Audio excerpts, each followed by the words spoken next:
दूसरे के ऊपर फेंकने लगे।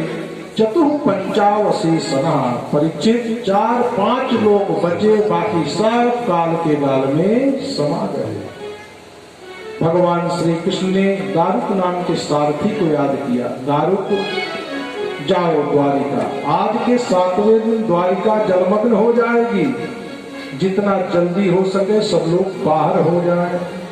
दारुक दौड़े द्वारिका, तब तक अर्जुन आ गए। प्रभु ये क्या कह रहे हैं? बोले हाँ ऐसा करो अर्जुन, तुम चले जाओ द्वारिका, जितनी भी हमारी पाठ महिषियां हैं उनको लेकर के सीधे आप वृंदावन चले जाइए, राधा जी के चरण का आश्रय लेंगी और वो लोग निश्चित होकर भवसागर पार हो जाएंगे। अर्जुन गए हैं, सभी स्त्रियों को लेके बाहर निकले। भगवान ही कोल भील के रूप में जंगल में सामने आ गए। पुरुष बली नहीं होत है, समय होत बलवान, भिल्लन लूटी गोपिका, वही अर्जुन वही बाण। आज कुछ दिमाग नहीं काम कर रहा है। दारुक दौड़े द्वारिका, देवता छाए आकाश, प्रभु हमारे लोक में पधारो, कोई कहता हमारे लोक में पधारो। परीक्षित भगवान किसी के लोक में नहीं गए, एक बार सबकी तरफ दृष्टिपात किए और सौदामन्या यथाकाशे हित्वा हिद्राभिमंडलम, जैसे आकाश में बिजली कड़कती है और बिजली कहाँ जाती है कोई बता नहीं सकता, ऐसे विद्युत छटा कड़की भगवान का स्त्री विग्रह वहां से अदृश्य हुआ। वही दिव्यते तेनोयम बान्वयी मूर्ति श्रीमद् भागवत जी में आके तिरोहित हो गए। इसलिए कहते हैं भगवान श्री कृष्ण की ये वर्ण विग्रह है, इसके एक भी वर्ण का आश्रय जो जीव लेता है वो भवसागर से पार हो जाता है। राजन और कुछ सुनना है?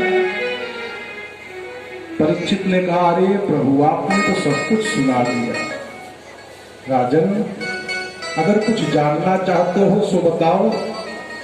परीक्षित ने कहा हाँ आज 7वां दिन है, आज तक्षक आएगा। बोले राजन आज तक आपने जितना प्रश्न किया उतने प्रश्नों का उत्तर हमने आपको दिया, अब एक प्रश्न हम आपसे करते हैं, आपको उत्तर देना होगा। पूछिए गुरुदेव। तुम तो राजन मरिष्यति, हे राजन क्या आप मरोगे? परीक्षित ने विचार करना प्रारंभ किया, क्या जो भी यहाँ आया है वो मरता है? ध्यान लगाए तो पता चल गया। क्या पता चला?